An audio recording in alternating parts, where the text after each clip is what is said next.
Good afternoon from Glen. Glen, Andy. I think you're mistaken again, sir. You're in Glen Artney car park at the kirk up there. The church is up there. And it's 2:30, as I say, on the... What day is this, Andrew? I've no idea. Wait a minute now.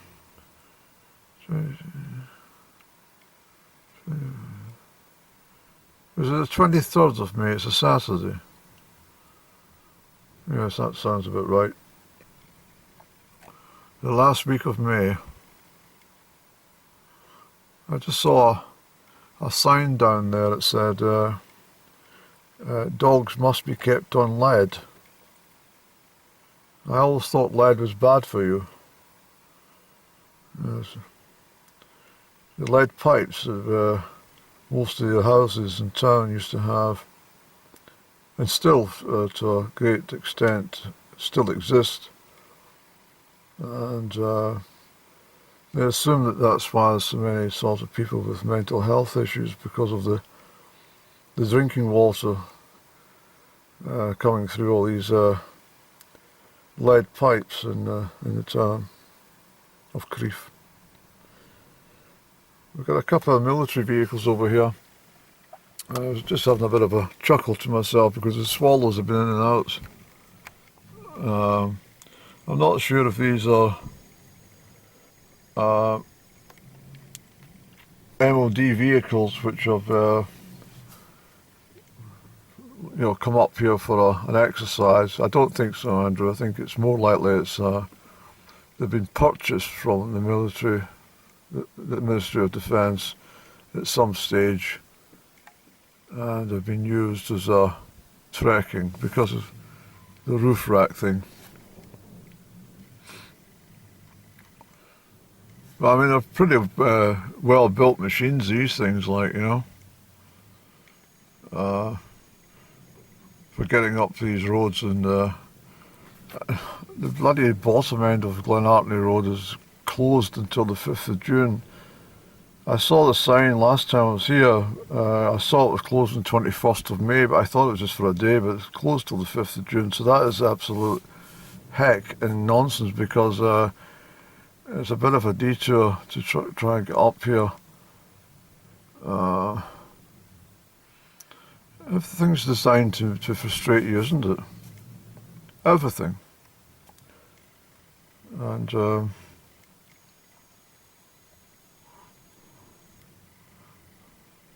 I can't help thinking that you're supposed to go on a hill walk, Andrew. Yes, I am. I'm chatting. Yeah, I can't help thinking that it looks like the chap I passed, I did pass him on the road up the way. But yeah, I can't help thinking, Andy, that everyone's sort of got has been programmed. Sort of, I get this more and more, actually. I mean, I could be part of the same category. I might be programmed to continually put a rucksack on my back and walk aimlessly for miles onto summits that no one gives a shit if you're on it or not.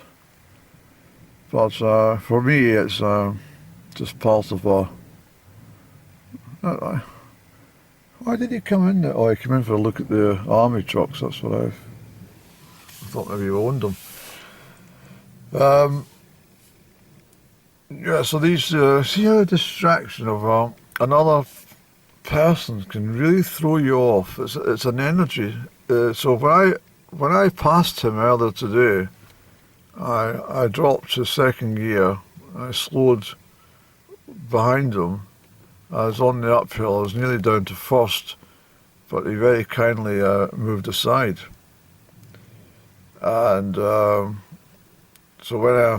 when he's arrived here in the car park to go and visit that, we'll have a look at that truck, there's been a wave of energy came right over him, over from him to me, which has affected my thinking. But what I mean is the program element of people being programmed at least. Get your brain working, Andy, please.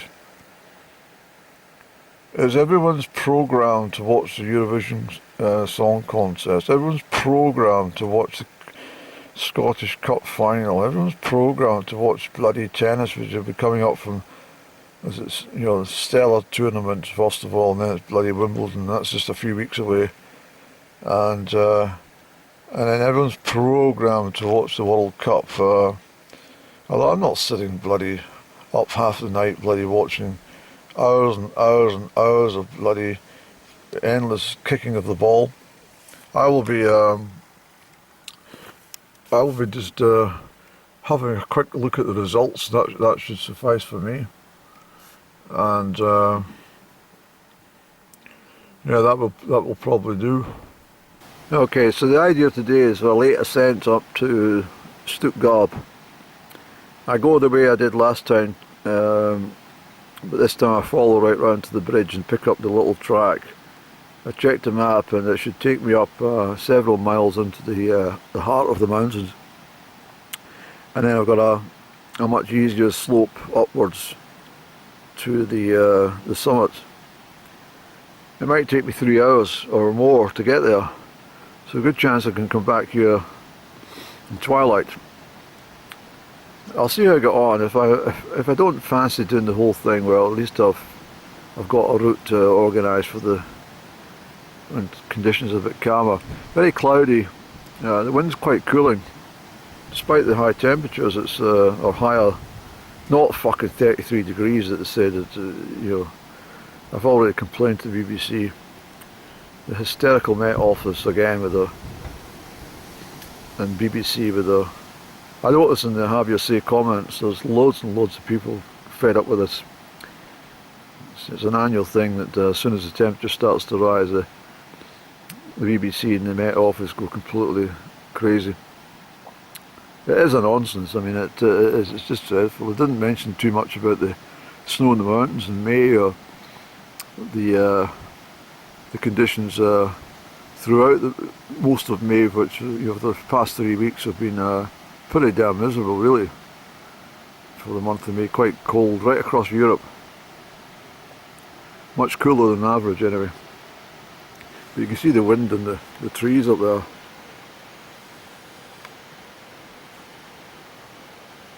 So it's going to be blowy, but the sun should break through the clouds and stuff as the evening approaches, so it should calm maybe a little bit, and hopefully we get a sunny summit. I'm going to try my best anyway. I'm not too excited. I'm going to see how far I get by 6 o'clock. If I get up the top by that time, I'll be absolutely over the moon. But again, I'm not really feeling like it today.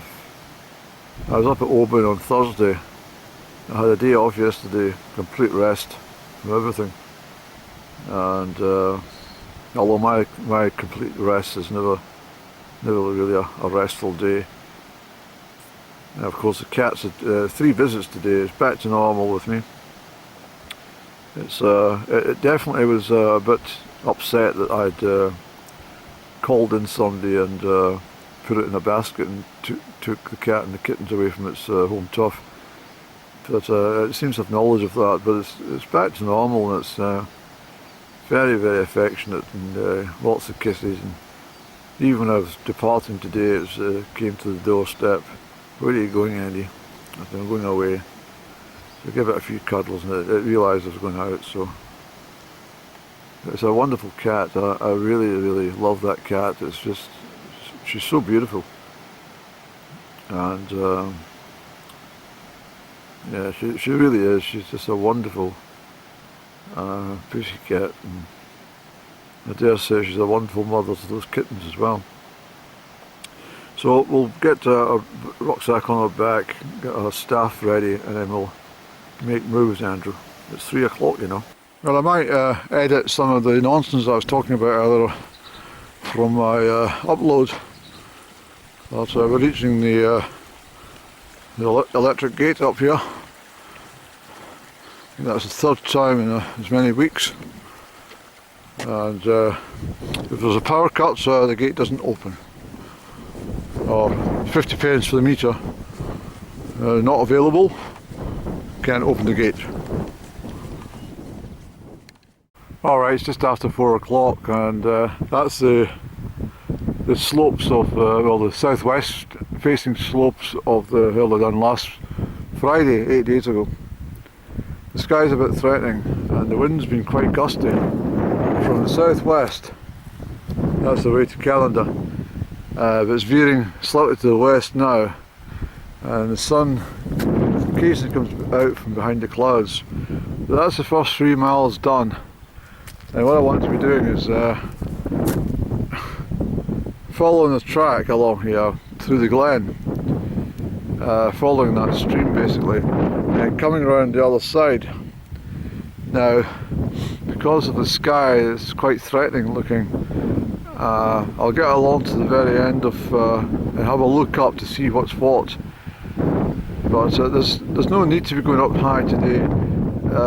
If all I do today is come out and have a recce to see how long it takes me to get to the other side here, then that might be good enough for me. Bearing in mind I've got to walk all the way back to Glen Artney car park, so that's it. I have walked from Loch Earn through here previously. You go through Glen Artney and coming out on the other side of that and coming down. That was the first time I came onto this, which then enticed me to do the whole route from Calendar to my home address. A distance of 22 miles. Doesn't seem like it, but I mean, Calendar by road is it's quite a distance, but through the pass it's much quicker. I see an awful lot of people have been taking ill on the West Highland Way. It's so busy now that people are stopping for a number 2, and they don't carry shovels or even a trowel to dig it into the earth, which really they should be doing, or at least putting it in some sort of container, or, a bag or that. But anyway, these German tourists who have only just started out in the walk fell very, very ill after drinking water. Even though it had been boiled and purified, it still contained lots of bacteria. Although it may not be human excrement, possibly just livestock. You've got to be very careful what you drink. You can drink water out the burn, and then you walk about 200 metres up and you find there's a dead sheep in the burn. But I'm fortunate in one respect, touch wood Eddie, that since a very young age I've been duking my head into any old fountain water on the moorland and have some sort of immunity. Plus it also helps the fact that I fell into a slurry pit of cattle shite when I was about 5 or 6 years old, and swallowed copious amounts of it, and ended up with scabies. I have to get rubbed down every day with a calamine lotion for a duration. But yes, we were on holiday in Tynabrook with the family. My sister ran back to the family and said, quick, Andrews fell into the water, but it wasn't the water. Well, they all ran, they thought I was drowning, but well, I was drowning in shite. I was probably quite fortunate. I think my guardian angel propped me up from sinking into it further. But there we go, that's that. And we're heading this way, Andy. We'll see how we got on time wise. As I say, it's now after 4 o'clock, so time starts going quickly at this time of day for some reason. But I'd rather be here than in a bloody cul-de-sac full of noise. So you can see how far I've come out. Fortunately there's a half decent track to follow. Well, It's a bit muddy after all the rains the last few days, but nevertheless it's alright. That's up to the top where I was 8 days ago, and over on the other side of course is Strath Ghlinnie. I got a feeling this is the one that we want to be doing. As I said already, the clouds they've been quite menacing for on and off for the last hour and a half. But I might take my chance and try and do it. I mean, this is shows you how far out we are. This is Ben Vorloch. This is Ben Vorloch here, and that is Stuc Gharbh, of course. You're probably not hearing the wind. So this is the route I must have taken after all. I didn't recognise it, but this is the route. I thought I came the other side of the bridge. Ah, that's what it was. I crossed that bridge thinking that was the way and gone that way. That's what it is, Andrew. Yeah, that's what you've done. That's years ago you did this route through. Crikey, that's about 10 and a half, 11 years ago. Wow. Anyway, the sun's up there behind that cloud, and if the wind was to keep pushing all those clouds that way, we'd be fine. But over to the Denaira way and up into the Loch Turret in Hans area, it looks like there's rain. If it swings back this way, I don't want us soaking away out in the wilderness. We better check our map. I think this is Stuc Gharbh. We need to check it, Andrew, but I'm sure this is it here. Not the top, but unfortunately it's a long way back. So it's 5:10 out, Andy. We said we'd be here for 5 o'clock, not bad. Well, we sat down, we were here at 5, you're full. We've had a couple of biscuits and didn't set up the jet boiler. I don't think my system could take any more coffee or tea. But we're going to head up that way, and then we're going to cut across. And God's gifted us a bit of a break in the sky. You can see how the clouds are all shifting. And I'm hoping that we can get up top to Stuc Gharbh, which is a couple of thousand feet or more. Oh aye, more than that. Wait, 6, 7, 2,000.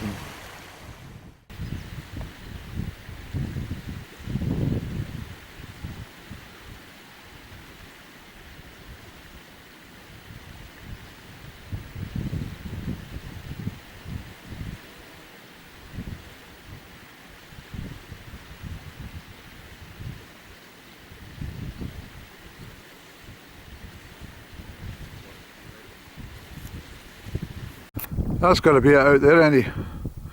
It's a long damn way. A very long way out. Almost impossible to reach that. Yeah, that's... Go up here a bit and we'll check our bearings and check the map. The sky's still bad. It's a tricky sky tonight, I'm afraid.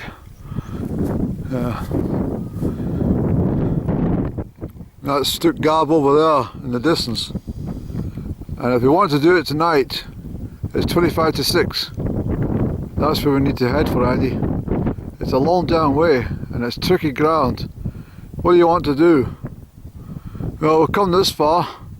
Yeah, but that's a fatal mistake that most hill walkers do. They see the summit, or at least what they think's a summit, and they keep going and realise it's more than they could bite, more than they can chew. Yeah, because that's the ones I was on last weekend, last Friday at least. So that's Stuc Gharbh. That's the way up to that Milner Field or something. There's rain. That's the worry, Andy. Yeah, we need to go and do it. If we're going to do it, let's go now.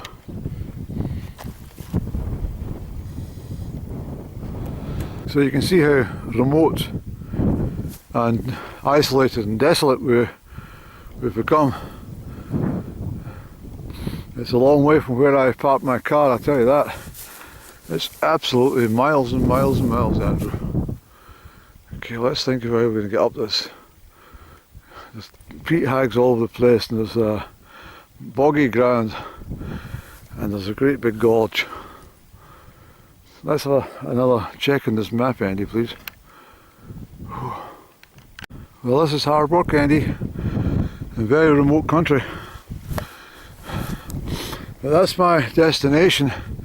It's gone 6 o'clock. Well, it is 6 o'clock, Andy. The last time you looked, it was 6 o'clock.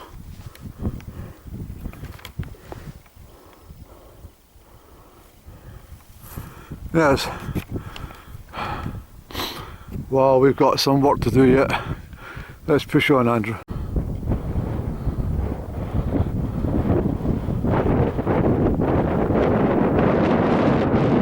You won't hear me in the wind, but this is definitely another tick box exercise and another achievement to get up here to the top of Stuc Gharbh, which is a menace to get to. And after the recent rains, the peat hags have plenty of water, sort of. Well, it's soft underfoot everywhere you go. Wow, you really know how to make people want to come and see you, don't you? Let's go to the highest part. Nice to see you though. Have the old thing. There we go, Andy. Yeah, no cairn. I thought there was a cairn on this one. So that's where we were last week. Last Friday, right there. Wow. That's like Glen Artney, the lodge all the way down there. Ghlinnie's down here. But I've got big cliffs all the way down. So what I'm going to do is I'm going to go down to the side of that and join the track. I don't want to go back the same way.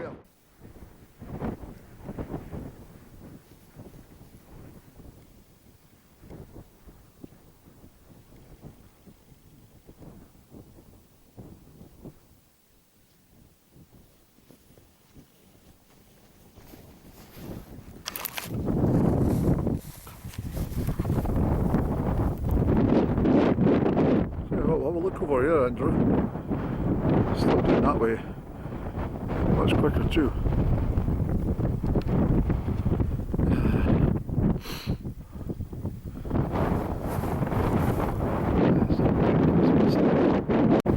The light conditions are a wee bit disappointing, but can't do anything about that. The sky, well, you can't have it like that all the time. Blue skies and fluffy white clouds. Anyway, let's go this way. So we've got sheer drops just in front of us.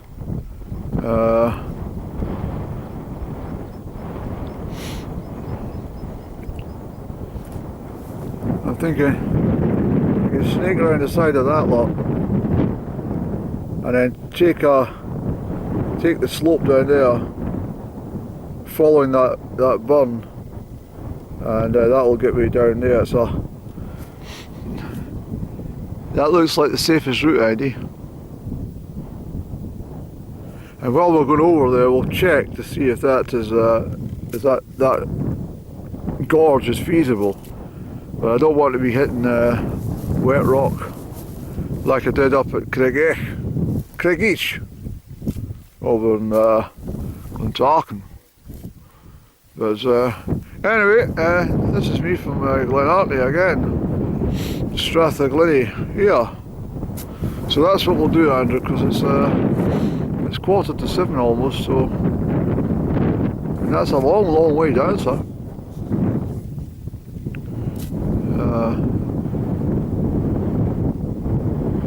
Yeah, I think that's what we'll do. Evening sunshine, just what we need to descend in the shade. Yeah.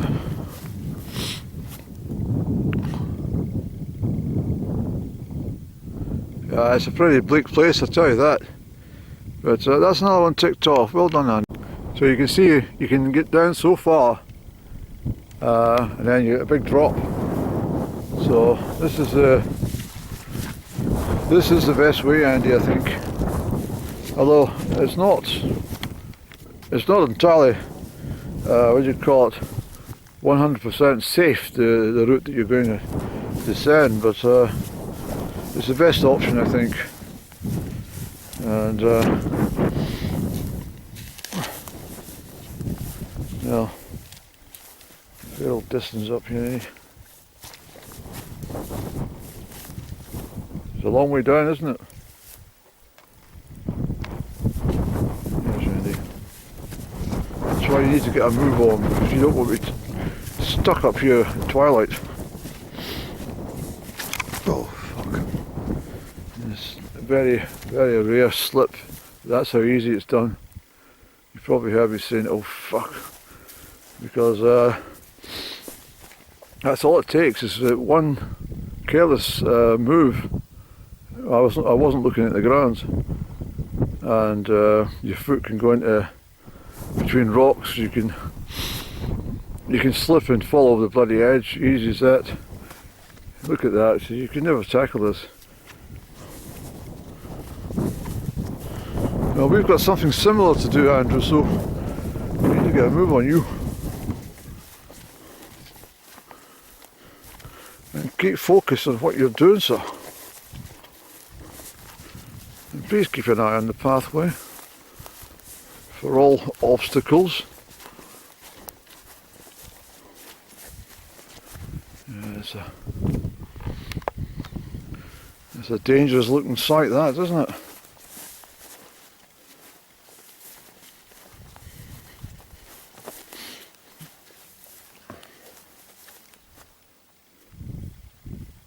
Anyway, that's Stuc Gharbh done. This is a deer track I'm on.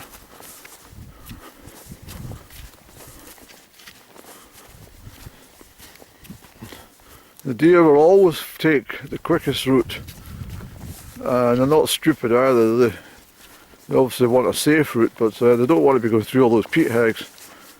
So this is the way it is. Rain's coming on, Andrew, feel it. A spittle spattle of rain, sir.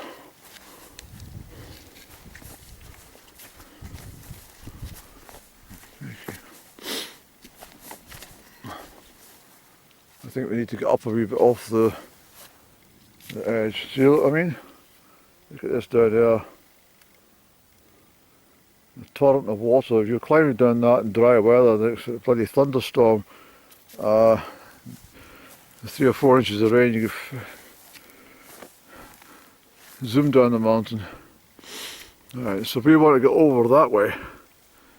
That's the plan, at least. Let's slip the camera off just now to get to the other side safely, alright? So that's where I come along. And this is not a place to have vertigo. Not at all, Andy.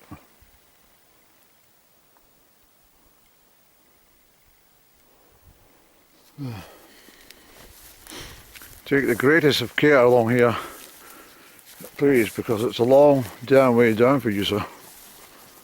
And no one knows you're here. Not at all. At least we're out of the wind, Andrew. Yes. The breeze. Well, it was quite gusty earlier on. And, yeah,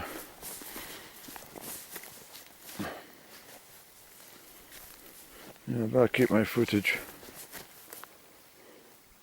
I better keep my brain together. That's a pretty decent staghorns, isn't it? Look at that. 1, 2, 3, 4. 4 or 5 crown. I think the gamekeepers probably put that there to be bleached and dried during the summer. It looks like it's been left purposely. what a bloody place this is. So we're making progress, Andy, but it's hard work. You know this. These peat hags. You can't manoeuvre anywhere for them. Look at these bloody big sinkholes. This is the stuff that does you a lot of damage in the mountains. You can't see them, especially in the longer vegetation or the snow cover. Probably won't see a bit silhouetted, I think, but we've come from the top of that. Our car traversed the side of that other mountain, and we're over here. I'm going to stick to that plan. We're going down into Strath Ghlinnie and hopefully save myself some time, but everything is a problem. It really is. It's extremely hard work. Well, not hard work, Andy, just focus and stuff, you know. You can see all the rocks, so there's no way I could come down that side. Right, let's get over this lip and then we'll stick to that plan and follow the stream down. Aye, there's a light shower of rain coming through Strath Ghlinnie. You might see it against the rock there. I knew it would come. But we'll come down off that mountainside. I've still got a wee bit to go down to the track, but I made the sensible decision to come down the way I have, and so I've only got to get down to the track now. You've got to follow the land, make sure you're on the right contours, not going over to the cliff face, which I presume that has just a bit. Yeah, so we'll head around this way, Andrew, and take it that way, you see. The light's not very good, but we're way up there and we've traversed the whole cliff face along, and we've come down from the tops there, and we're not far from the track now. I found this little Land Rover track that goes in so far, probably for dragging deer out, or maybe just for sheep or something. Although there's no damn sheep left in any of the glens. Well, there's very few because of this policy of rewilding, as they call it. They took all the sheep out because the sheep were eating what the Scottish government want to allow to rekindle. It's just stupid nonsense.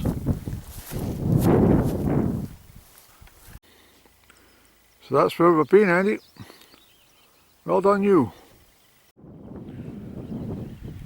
Yeah, it's been not a bad day, apart from the cloud cover. It's been sort of, well, here, there and everywhere.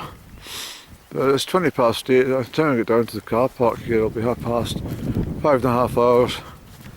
That's not bad for what you've done. A big loop around the other side into Glen Artney, and then up over all the peat hags onto that Stuc Gharbh, and then the long descent, avoiding the rock face.